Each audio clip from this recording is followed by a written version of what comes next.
Hi, you're listening to Bonus Points, the official podcast of Mr. Astley's theology class.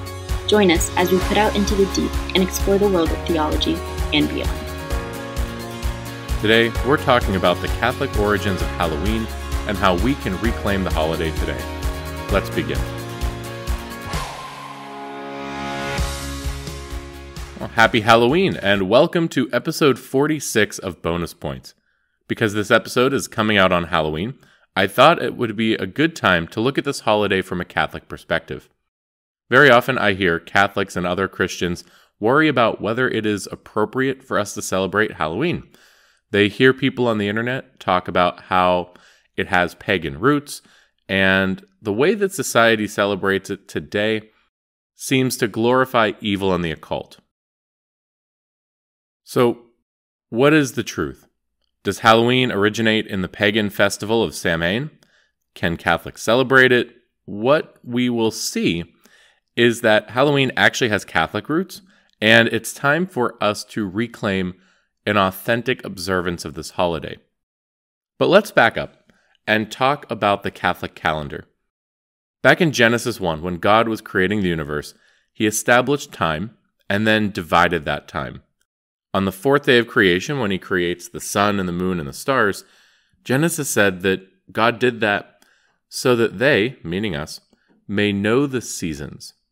The Hebrew word for seasons there is moed, which referred to liturgical seasons. So right from the start, we have this idea that time is sacred and that different divisions of time are there to inform the way we worship. Throughout the Old Testament, this develops into different cycles of prayers and feast days. So not only do you have prayers at certain times throughout the day, but you have the Sabbath to punctuate the week. You have different feast days and holidays throughout the year, like Rosh Hashanah, the Day of Atonement. And then on an even larger scale, you have the sabbatical year and the Jubilee years. This way of dividing time develops in the New Testament and the early church as well. So from the earliest days of Christianity, you have the concept of prayers at set times throughout the day, but also special days and seasons throughout the year. So you originally had the Christians praying the Our Father 3 times a day at morning, noon, and night. Eventually, this will develop into both the Angelus, which we still pray at morning, noon, and night, but also the Liturgy of the Hours, which we talked about back in episode 33. On a larger scale, you see different seasons start to develop, like Easter, and then Lent, Christmas, Advent. But it's not like the apostles sat down in the upper room with a big dry erase calendar and started just making stuff up. The different feast days and seasons that make up the Catholic calendar today developed organically over time, like most things related to the liturgy. The liturgy can't be manufactured. It's not a product in a factory. It's not the work of a committee. It's the work of the Holy Spirit. And so what you see with the liturgy, both different elements of the liturgy, like within the Mass, but also the way that the calendar is structured, is more like a tree that's cultivated over the centuries. So where are we going with this? Well, since the early church, there have always been feast days set aside to commemorate martyrs and saints. Typically, this was based on the date of their death, their heavenly birthday, or another date that was important to them, like their natural birthday, or the day they were elected pope, the day their relics were transferred.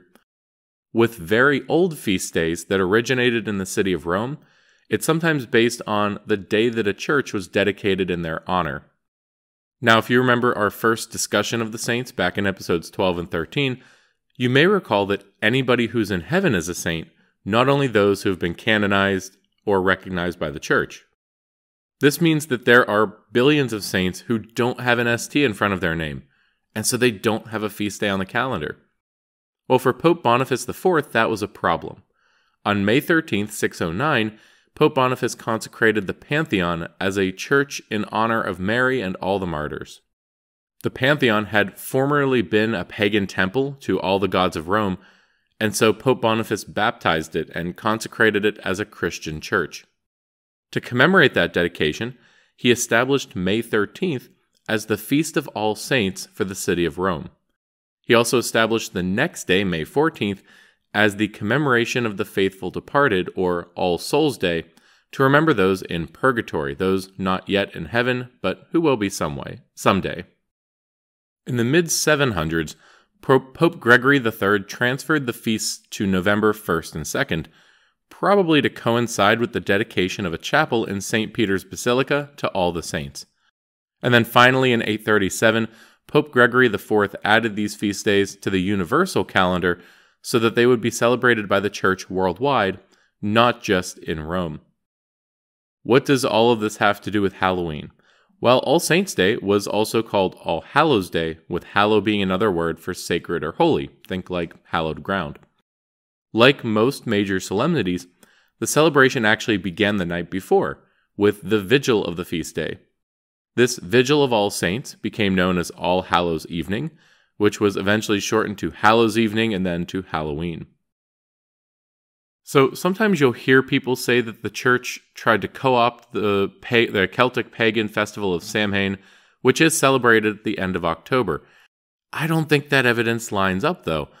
The date chosen for All Saints' Day was chosen to commemorate the dedication of a chapel in Rome in the 700s. Pope Gregory had probably never even heard of Samhain, so it's unlikely he would dedicate a feast day for the city of Rome to try to co-opt a Celtic pagan holiday that wasn't very prominent in Rome. And in fact, it wasn't added to the universal calendar until quite a bit later. It had already been on November 1st for some time before that. In fact, when Pope Gregory IV added it to the universal calendar, the church in Ireland chose to celebrate All Saints' Day on April 20th, precisely to avoid any connection with Samhain, which obviously was more of a concern in Ireland than it was in Rome. So, you have All Saints' Day on November 1st, this day when we celebrate everybody who's in heaven, and then we have All Souls' Day on November 2nd, when we commemorate and pray for the holy souls in purgatory. A quick refresher. Purgatory refers to the process of purification that sometimes happens to those who are going to heaven but aren't ready yet at the time they die. It's not a middle ground afterlife for people who are just okay, but it's a final preparation and purification after death. We can help those in purgatory speed their time along by praying for them and asking God to apply the merits of our suffering to them. I'll have a good article in the show notes if you'd like to learn more about purgatory. Anyway, both of these holidays are very focused on the afterlife, and so these 3 days, the Vigil of All Saints' Day, and All Souls' Day, became occasions for us to meditate on death and to remember that our time on earth is finite. In fact, the 3 days collectively became known as Hallowtide, or sometimes even the Triduum of Death. So while it is true that Celtic pagans celebrate Samhain at the end of October, and that Samhain is also a death-focused festival, there's probably no actual connection between that holiday and Halloween. But let's suppose there were, because occasionally there is an intentional effort to place Christian holidays near or on the same day as pagan holidays. Would that be a problem? Well, not necessarily. This is a concept known as baptizing pagan things. This was a way of evangelizing that was especially proposed by Pope St. Gregory the Great, who recognized that, there can be good things in other cultures, right? And so as the church is spreading, as the gospel is being spread to different pagan territories, there were customs they had or festivals they had that, while not being Christian, maybe had something in common with Christianity. And so these missionaries could look at these things and recognize that good and then maybe put a twist on it to help it become Christian, or to help these people incorporate the gospel into customs they already had. So, for example, in Rome in December, they celebrated the Feast of the Unconquered Sun, or Saturnalia. Well, if we're going to start celebrating Christ's birth at the end of December, it makes sense that we're going to try to line it up with that to say, hey, Rome, let me tell you about the real unconquered sun. Not only the unconquered S-U-N, but also the unconquered sun, S-O-N. I also do think there is good evidence to place the birth of Jesus at the end of December. I don't agree with those who say that he must have been born in the spring, but that's probably a topic for a future episode.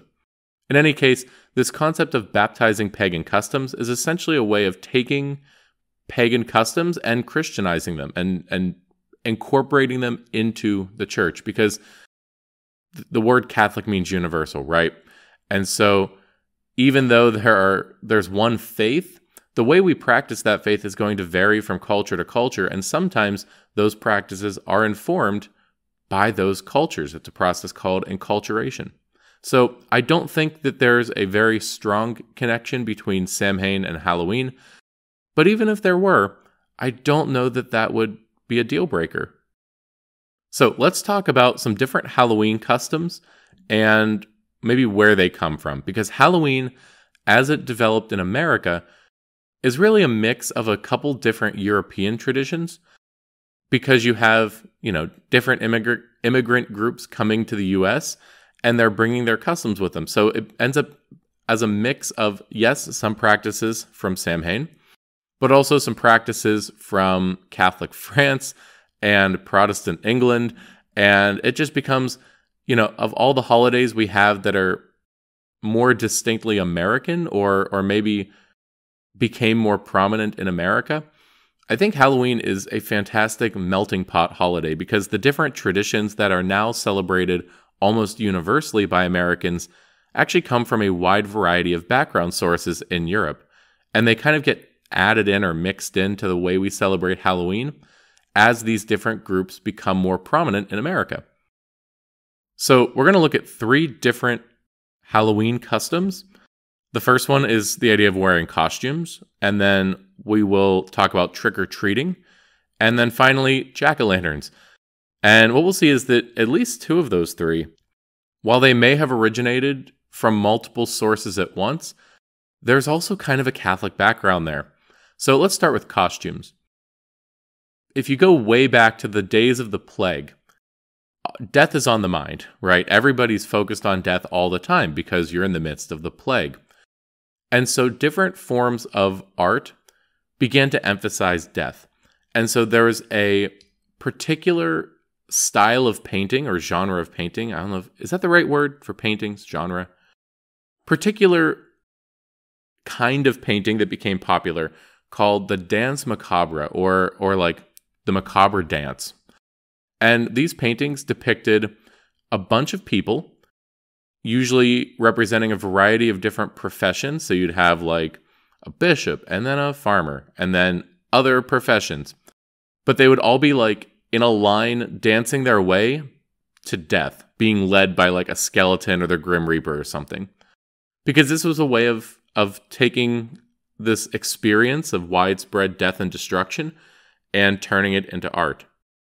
So you had these paintings where it would show a bunch of different people wearing clothes to represent a bunch of different professions, and they would be, having a good old conga line towards the afterlife.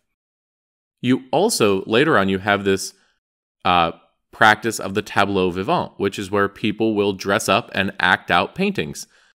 And this was a popular kind of painting to do that with. So you would have people dress up as a variety of different professions and backgrounds and states of life and get together and like reenact these paintings, these spooky paintings. And that's one possible origin for why we wear costumes in the context of Halloween. Now, there are other cultures that had some sort of costume-related festivities associated with the end of October. So this is one of those customs where it probably originated in several different places separately and then kind of all came together. But at least one of those origins was a distinctly Catholic way of responding to the horrors of the plague. What about trick-or-treating?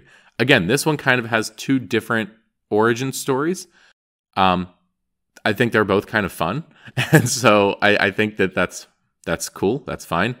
The older one, again, goes back to like maybe the medieval era, and it was a practice called souling.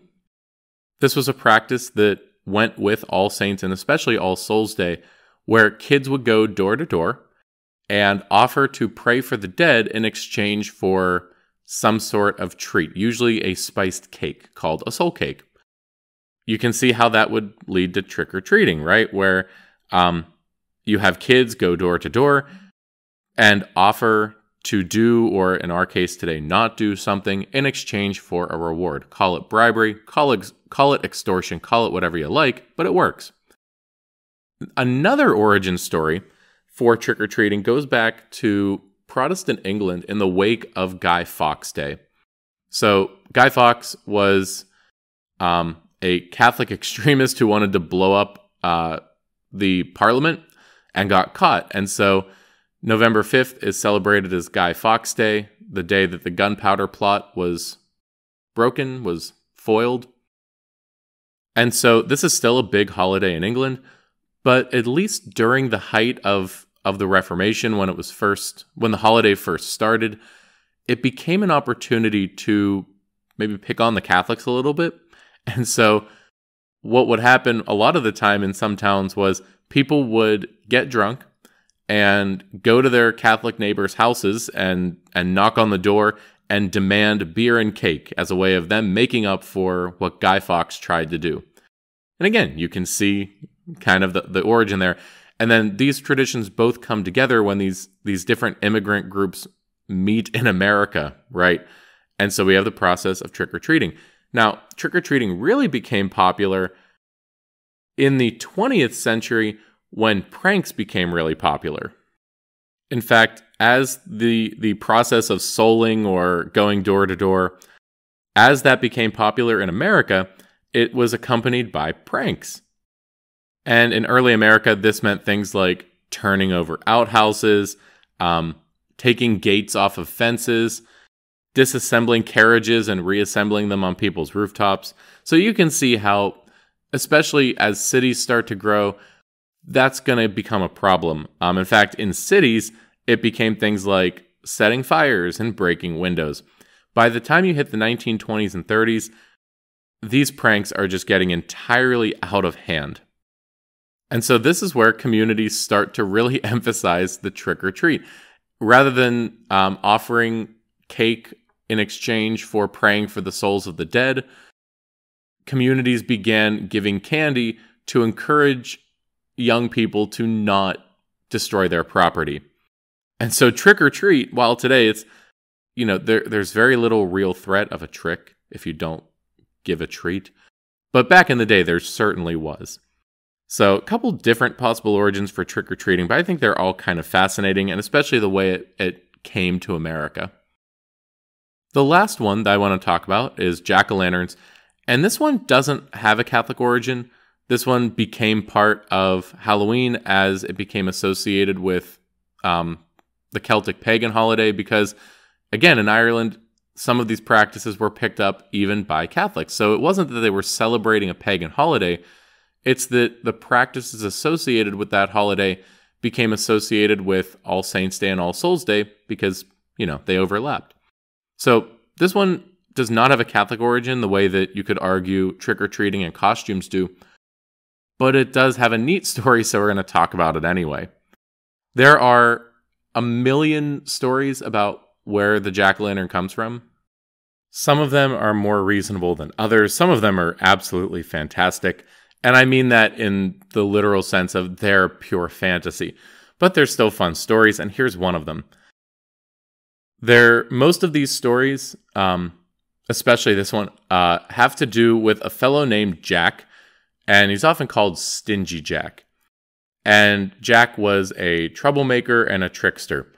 And here's one story that kind of explains where the jack-o'-lantern comes from.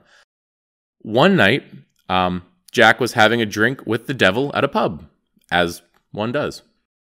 And Jack told the devil, "Hey, you like sin, right? Especially like theft. Why don't you turn yourself into a coin? And I'll use that coin to pay for my drink. But it's actually you, so I don't actually have to pay for my drink." And the devil said, "Yes, if you give me your soul," because every deal with the devil is accompanied by, "Yes, if you give me your soul." But then, instead of paying for his drink, Jack put the coin in his pocket along with a cross. Now, if you know the devil hates sin, or the devil loves sin, he also hates the cross. And so he was stuck there. He couldn't get out of Jack's pocket. And so eventually Jack released the devil in exchange for not taking Jack's soul for 10 years. Personally, if I were Jack, I feel like I had enough leverage there. I probably could have asked for any number of things, but whatever. 10 years later, the devil shows up again, says, "All right, Jack, ready to take your soul." But the devil's not, like, super smart, which we knew already, right? And so Jack says, "Can I have one more request?" And the devil says, "Sure." And Jack says, "I would love to eat an apple before going to my eternal damnation. So can you climb that tree and pick an apple for me?" And the devil says, "Okay, that seems reasonable enough." And then Jack takes a cross and puts it at the base of the tree, this time trapping the devil in the tree. And there's a little bit of maybe poetic irony in that Jack has now used an apple to trick the devil. It's kind of get some Genesis 3 vibes from that. But anyway, Jack tells the devil, "I will let you down from this tree in exchange for not taking my soul at all." The devil relents, and so Jack lets him out. Now, eventually, Jack dies, right? And he gets up to heaven, and God says, "Yeah, no way." And so he goes down to hell. But when he gets there, the devil takes one look at him and says, "There's no way I'm spending my eternity with this guy. Get out of here." And so Jack, unable to go to heaven, unable to go to hell, is condemned to wander aimlessly for eternity. And so, as a parting gift, the devil gives Jack an ember from hell to guide his way to light the path. And as he's walking along, Jack is in pain because carrying an ember is hot. So he takes a turnip and hollows it out and uses the turnip to carry this ember from hell. And this is how the idea of a jack-o'-lantern really started. Because originally it was turnips. Back when it was in Europe, you would carve faces into turnips and put lights in them. It comes to America and people start using pumpkins because pumpkins are more plentiful than turnips and much easier to carve. So there you go. I don't know how much of that story, well, I don't want to say based in reality because I don't think the devil would be making deals like that. But I don't know where that particular story comes from, but it's entertaining at least. So finally, how do we celebrate an authentically Catholic Halloween? If we've been saying this whole time that Halloween has all these Catholic roots, that even the name of the holiday, the reason it's where it is in the calendar, and many of the customs, if we're saying that there's so much of a Catholic background here, how do we reclaim it? Because it seems that Halloween has been secularized, much like Christmas and Easter have, but that there should still be an authentically Catholic way to celebrate this Catholic holiday, this Eve of All Saints. I would like to propose 4 things to do, if not on Halloween, then in the context of Halloween, All Saints' Day, and All Souls' Day. Ideally, maybe all of the above, right? The first thing, and one of the more important things, don't glorify evil and the occult. One of the things that secular Halloween tends to do is it glorifies evil. It glorifies the devil and demons and the occult. And people are breaking out Ouija boards at Halloween parties like it's a party game. It's not. It's bad for you. Don't do that. I've said it before. I'll say it again. Don't mess with Ouija boards. So that's step 1. We can buy into many of the parts of Halloween. We can listen to Monster Mash. We can go to Halloween parties. But we shouldn't give in to that temptation to glorify that which is evil. We never want to make evil look like good. That's the definition of scandal, first of all. But it also is going to be spiritually problematic, especially if our glorification of evil leads us into the occult. The second thing we can do is to embrace the practice of memento mori. I eventually am going to do a whole episode on this because there's a lot we could say. And I know you're listening to that and you're like, he says that about something in almost every episode. You're right. And I do have a very long list of topics to cover in future episodes. But that just means you'll get to keep listening to this for a while. Anyway, memento mori is Latin for remember death. And this is a practice that encourages us to remember that we're going to die. And you say that, and I think for a lot of people, their immediate reaction is, wow, that's morbid and weird. But it's healthy. We're not looking to death in a, like, we want to reject life kind of way. We don't think about death as I don't even want to say as a thing to look forward to, because we do look forward to the afterlife, right? What I mean to say is that when we talk about the memento mori, we're not saying that Catholics have a death wish or anything, and we don't want to be morbid, but it is a fact that you are going to die. Like, that is not negotiable. That is not a possibility in the future. That's going to happen. And there's a way we can be ready for that. When you die, you will go to your judgment, and you will receive an eternal reward or an eternal punishment based on that. So it's kind of a big deal. Memento mori just helps us to keep that in mind, to keep that in focus. And I think that can, far from making us enjoy life less, I think it actually helps us to appreciate life more, because it helps us keep our priorities straight. Something that I try to ask myself, especially on days when I'm stressed or, those little things start to pile up, is sometimes I'll take a step back and I'll look and I will say, how much will this matter on the day of eternity? How much will this matter? Is this even going to come up at my final judgment? And sometimes the answer is yes. Sometimes I'm faced with a moral decision, and being aware, having that awareness of death, makes me realize, hey, this matters right now. This decision that you're about to make, it's going to move your soul. It's going to move you in a direction, and that's either going to be good or bad, and that's entirely up to you right now.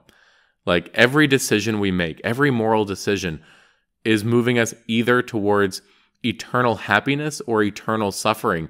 And that means that our choices matter. Our choices are significant, right? That it's not just an arbitrary, like, nothing matters, I can do whatever I want. Your choices make a difference. And when we keep that in mind, that, one day I will be dead. One day nobody will remember me.